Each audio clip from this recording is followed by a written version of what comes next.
오늘 본문 1절에 보면 이렇게 말씀합니다.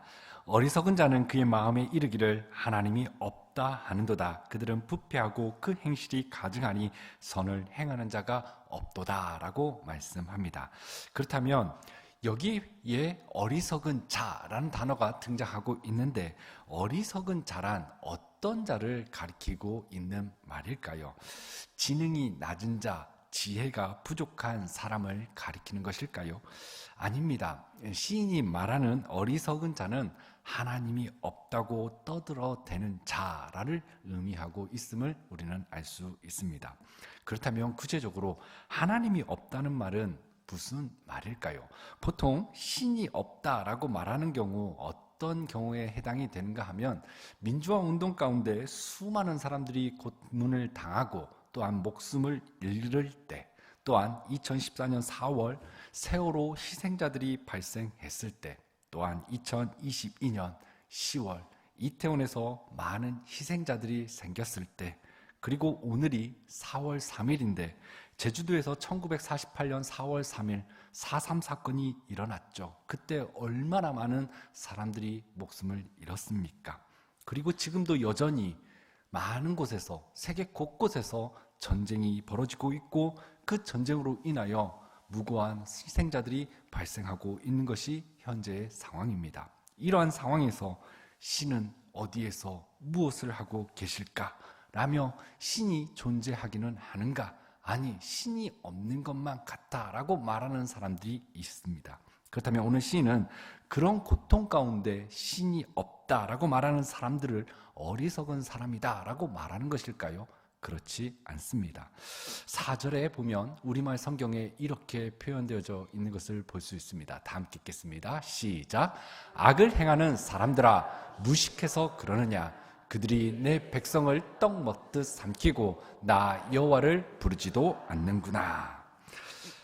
하나님의 백성을 떡 먹듯이 삼키고라고 나오는데 이는 백성들에게 하는 자를 의미합니다. 따라서 오늘 시인이 말하는 어리석은 자는 어떤 자를 의미하는가 하면 고통당하는 자가 아니라 오히려 누군가에게 고통을 주는 자라는 것을 알 수 있습니다. 그러므로 1절에서 말하는 하나님이 없다라는 말은 고통 중에서 하나님을 찾다가 절망한 이들이 한 맺힌 목소리로 하나님이 없다라고 부르짖는 그런 말과는 의미가 다르구나라는 것을 우리는 알 수 있습니다. 그렇다면 두 번째로 어리석은 자, 하나님이 없다라고 하는 자는 또한 어떤 자들일까요? 무신론자를 의미하는 것일까요? 무신론자들의 특징은 신의 존재를 인정하지 않는 특징이 있습니다. 그런데 이들도 시인은 어리석은 자가 아니다라고 말하고 있다는 것이죠. 왜 그럴까요? 오늘 본문 표제어, 여러분이 가지고 있는 성경 시편 14편 표제어 맨 위에 보면 이렇게 적혀져 있습니다. 다윗의 시, 인도자를 따라 부르는 노래라고 기록되어져 있는데요. 이는 다윗이 지었고 유대 공동체가 함께 불렀다라는 의미를 담고 있습니다. 그런데 고대 사회는 오늘날 우리가 생각하는 그런 개념이 무신론자는 존재하지 않았습니다. 동시에 유대인이든 이방인이든 상관없이 신은 존재하지 않는다라고 생각하는 사람들은 그 당시에는 없었습니다. 더군다나 이 신은 유대 공동체 안에서 불려진 노래이기 때문에 유대인들 사이에서 하나님이 없다, 하나님이 존재하지 않는다라고 믿는 사람들은 당연히 없었을 것입니다. 그러므로 이 시는 하나님의 존재를 부인하는 어떤 사람이 있는데 그들을 가리켜서 어리석은 사람이다라고 말하지 않음을 우리는 알 수 있습니다. 그렇다면 오늘 본문에서 말하는 어리석은 자는 어떤 사람을 가리키는 말일까요?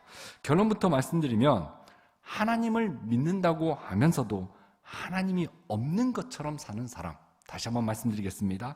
하나님을 믿는다고 하면서도 하나님이 없는 것처럼 사는 사람을 어리석은 사람이다, 하나님이 없다라고 한다고 성경은 이야기하고 있습니다.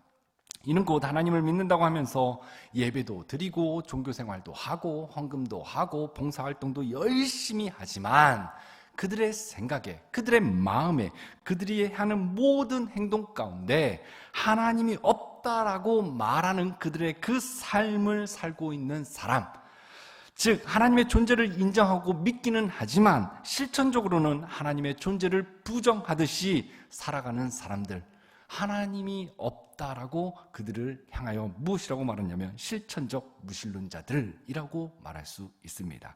그리고 이 실천적 무신론자들은 유대 공동체 밖에 있었던 자들이 아니라 오늘 본문은 공동체 안에 있는 사람이라는 것을 이야기하고 있습니다. 그리고 이런 부류의 사람은 오늘날 교회에도 존재합니다. 즉 매 주일 나와 예배 드립니다. 열심히 헌금도 드립니다. 봉사도 열심히 합니다. 그런데 그런 사람들은 그 사람 안에 하나님을 발견하지 못하는, 하나님을 보여주지 못하는, 그들의 삶을 통하여 하나님이 보여지지 않는 그런 사람들이 여전히 있다는 것이죠. 그러므로 성경은 그들의 말과 행동이 하나님을 보여주지 못함으로 인하여 그들의 모습을 보는 사람들로 하여금 하나님이 없는 것 같아 라고 말하게 함으로 인하여 오늘 본문 1절에서 그들의 행실이 가증하고 더 나아가 선을 행하지 않는다라고까지 말하고 있는 것을 우리는 알 수 있습니다. 그렇다면 도대체 하나님을 믿는다고 하면서 왜 하나님이 없는 것처럼 삶을 살아가고 있는 것일까요? 오늘 이 부분을 살펴보면서 나는 어떠한가? 더 나아가 하나님이 있는 것처럼 사는 삶을 살기 위해서는 우리는 어떻게 해야 하는가? 오늘 이 부분을 좀 살펴보았으면 좋겠습니다. 출애굽기 3장에 보면 모세가 불타는 떨기나무 속에서 하나님을 만나게 됩니다. 그에게 찾아오셔서 직접 말씀하시는, 살아서 역사하시는 그 하나님을 만나게 되죠. 그리고 모세는 그 하나님의 이름이 무엇인지 묻게 됩니다. 그때 하나님께서 무엇이라고 말씀하는가 하면 하나님께서 나는 스스로 있는 자다라고 말씀하시죠. 이는 곧 나는 없지 않고 있다. 그런데 스스로 있다라는 의미를 담고 있습니다. 특별히 히브리어로 스스로 있다, 여기에는 하야라는 단어를 쓰고 있는데 이 단어는 앞서 언급한 것처럼 곧 나는 없지 않고 있다. 그런데 스스로 있다라는 의미를 담고 있는 단어입니다. 그런데 여기서 나는 스스로 있는 자다에서 있다, 이 있다는 하야인데 이는 무엇인가를 있게 하다라는 의미를 담고 있습니다. 그래서 이 단어는 하나님과 관계된 부분에서 사용이 되면 어떤 의미를 담고 있는가 하면 현존하다라는 의미보다 도리어 현존케 하다 또는 현존하여 어떤 작용을 하게 하다라는 의미로 사용되어지고 그렇게 설명하고 그렇게 해석하는 것이 정확하다라고 말씀드릴 수 있습니다.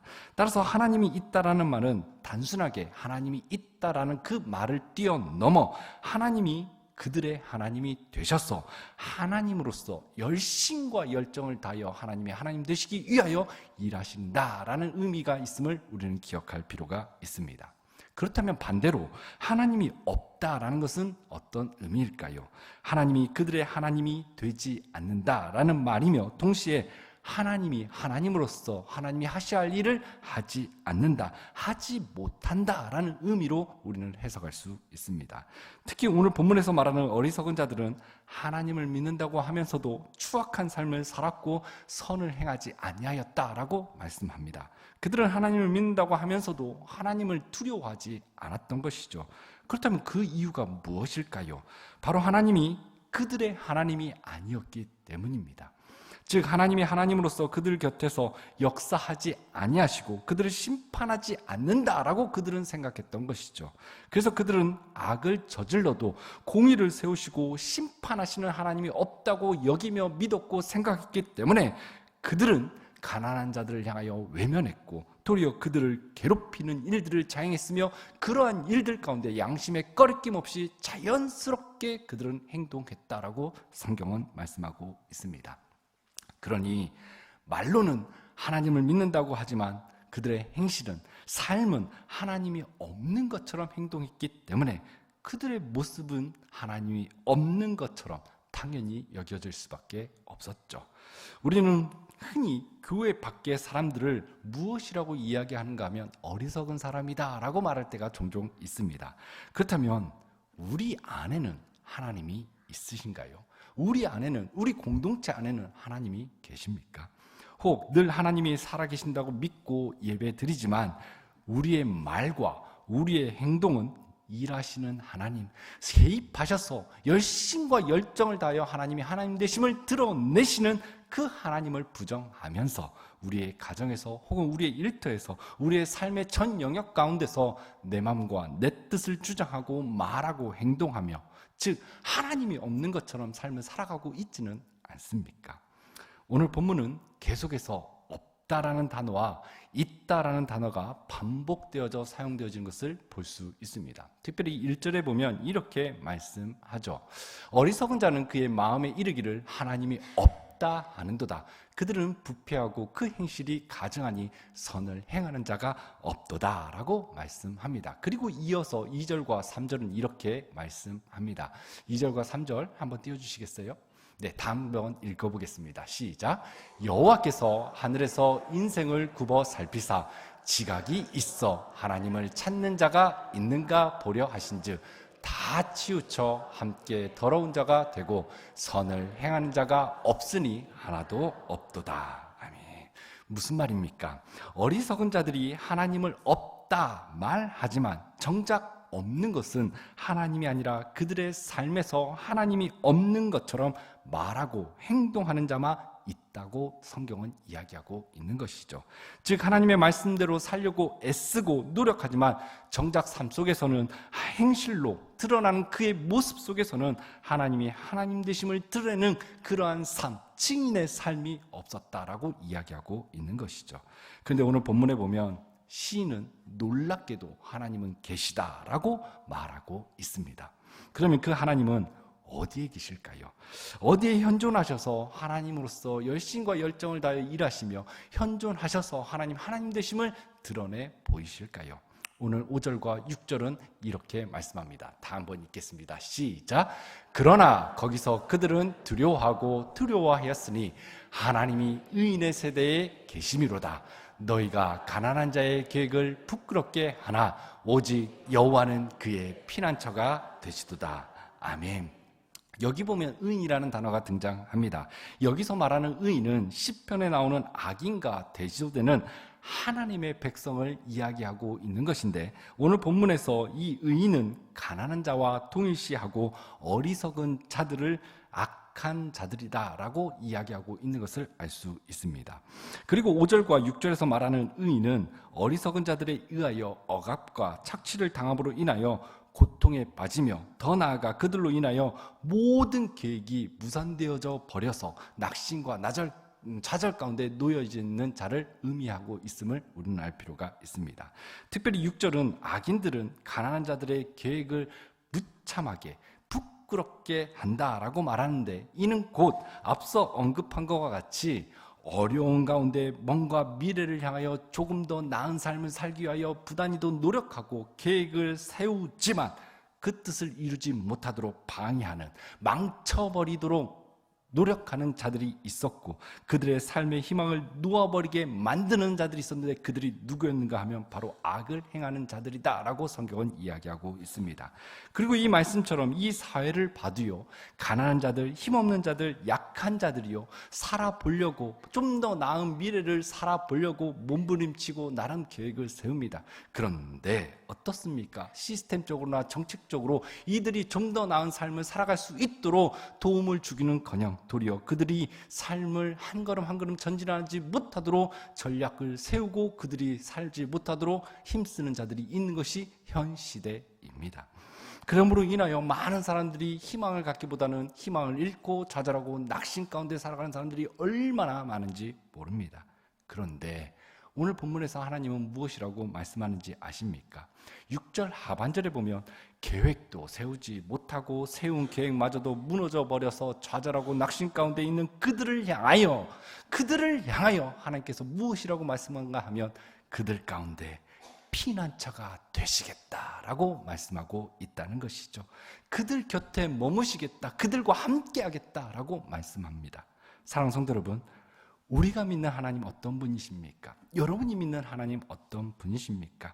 우리가 믿는 하나님, 모색 가운데 찾아오신 하나님, 히브리 민족 가운데 찾아오신 하나님, 고통 가운데 놓여져 있는 그 민족 가운데 찾아오셔서 너희들 편에 있겠다라고 약속하시고 실제 그들의 편이 되어 주셔서 그들 가운데 피난처가 되어주시고 그들과 싸우시고 승리케 하신 그 하나님, 저는 그 하나님이 우리의 아바 아버지, 우리의 하나님이 되시는 줄로 믿습니다. 우리가 믿는 하나님, 고아와 과부와 객, 연약한 자들의 편이 되어주시는 하나님인 줄로 믿습니다. 그리고 그 하나님이 나의 하나님이 되셔서 그 은혜로 말미암아 오늘 이 자리에 우리는 놓여져 있게 된 줄로 믿습니다. 그러므로 우리도 그 은혜를 입었다면 우리도 고아와 과부와 객, 연약한 자들의 편이 되어 주어야 하지 않을까요? 그때 우리는 앞서 언급한 것 같이 어리석은 자가 되지 아니하고 도리어 삶 속에서 하나님이 없다가 아닌 하나님이 있다, 하나님이 살아 계신다라는 것을 보여주는 자들이 되어지게 될 줄로 믿습니다. 그때 우리는 하나님께 인정을 받고 세상 사람들에게도 인정을 받고 세상 가운데 하나님이 하나님 되심을 보여줌으로 인하여 하나님께 영광 돌리는 복된 인생이 될 수 있는 것이죠. 저는 우리 성도님들이 오늘 말씀을 듣고 나는 어리석은 자의 특징을 가지고 있지는 않은가 점검해 보았으면 좋겠습니다. 사실 오늘 설교요, 오늘 권사님이 앞서 기도하신 내용을 저는 풀이하고 있는 것입니다. 앞서 기도하셨던 우리 권사님, 믿는 자로서 우리가 말과 행실이 믿는 자답지 않은 행동을 한다면 우리는 오늘 본문에서 말한 것 같이 하나님이 없다는 것을 증명하는 삶을 살아가게 되는 것이죠. 사랑하는 성도 여러분, 우리는 하나님이 있다를 증명하는 삶을 살아야 할 줄로 믿습니다. 그것이 부활신앙을 믿는 믿음의 백성인 줄로 믿습니다. 그 믿음을 가지고 우리는 삶을 살아낼 때에 우리 공동체 안에서 더 나아가 우리 가정과 우리의 삶의 전 영역 가운데 하나님이 있음을 증명함으로 인하여 하나님께 잘했다, 고맙다 인정받는 복된 인생이 되어지는 것이죠. 따라서 저는 우리 성도님들이 오늘 말씀에 따라 우리가 말과 행실에 있어서 하나님이 있다를 증명하는 복된 인생이 되게 해달라고 기도했으면 좋겠습니다. 그리고 그러한 삶을 살아낼 수 있도록 성령을 의지하고 성령의 도우심으로 말미암아 그렇게 삶을 살아냄으로 인하여 세상 가운데 하나님이 있음을 보여줌으로 인하여 그들이 죽게 돌아오는 놀라운 은혜의 역사가 있기를 주님의 이름으로 축원드립니다. 이제 말씀을 마치려고 합니다. 저는 우리 성도님들 가운데 오늘 말씀을 통하여 이러한 적용, 이러한 은혜가 있었으면 좋겠습니다. 저는 바라기는 우리 성도님들 가운데 무엇인가를 잘 관찰하는 은혜가 있었으면 좋겠습니다. 특별히 배고픈 이가 누구인지 관찰을 잘하는 은혜가 있었으면 좋겠습니다. 그래서 내게 있는 것을 나누고 그 나눔을 통하여서 하나님이 있음을 증명하는 우리 성도님들이 되었으면 좋겠습니다. 또한 누가 아픈지, 누가 억울한지, 누가 부르짖고 있는지 관찰을 잘하는 은혜가 있었으면 좋겠습니다. 그리고 혹 더 나아가 사람 취급 못 받는 사람이 여러분들 주변에 혹시 있다면, 누군가에 의하여, 강한 자에 의하여 억압받고 있는 자가 있다면, 여러분이 머무는 곳에서 갑질을 하고 있는 것을 관찰하게 되었다면, 그로 인하여 고통 가운데 있는 자들을 보게 되었다면, 저는 오늘 말씀에 따라 그들 곁에 다가가 주셨으면 좋겠습니다. 왜요? 그들 곁에 하나님 계신다고 약속하고 있기 때문이죠.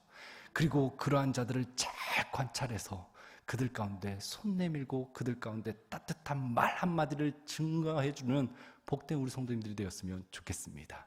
그때 우리를 통하여 하나님이 있음이 증명되는 놀라운 은혜가 있게 될 줄로 믿습니다. 그런 은혜를 맛보기 위하여 저는 우리 성도님들이 실천적 유실론자의 삶을 살아내 주셨으면 좋겠습니다. 그리고 날마다 하나님이 있음을 증명하는 사람으로 인하여 사람들을 날마다 살리는 복된 역사가 저는 우리 영광교회 가운데 있었으면 좋겠습니다. 특별히 고난주간을 통하여 저희 교회는 부활절 3대 프로젝트를 진행하였습니다. 저는 이것이 하나님이 있음을 증명해낼 수 있는 귀한 시스템인 줄로 믿습니다. 여기에만 그치지 않았으면 좋겠습니다. 날마다 여러분의 삶이 사람을 살리는 하나님이 있음을 증명하는 프로젝트가 계속적으로 가동되었으면 좋겠습니다. 그리고 그것을 실제 삶 가운데서 내가 할 수 없다면 교회 공동체가 그러한 일들을 한다고 했을 때 행동함으로 인하여 하나님의 있음을 증명하는 놀라운 역사가 우리 영광교회 가운데 있기를 간절히 소망합니다. 그때에 우리 지역과 우리 민족과 우리 열방 가운데 하나님이 있음이 증명됨으로 인하여 믿는 자들이 죽게 돌아오는 역사, 더 나아가 믿지 않는 자들까지도 죽게 돌아오는 역사, 더 나아가 하나님이 하나님 되심의 역사가 나타나게 될 줄로 믿습니다. 오늘 말씀을 듣고 그러한 삶을 살아내 주시는 복된 사랑하는 우리 영광교회 성도님들 되시기를 주님의 이름으로 축원드립니다.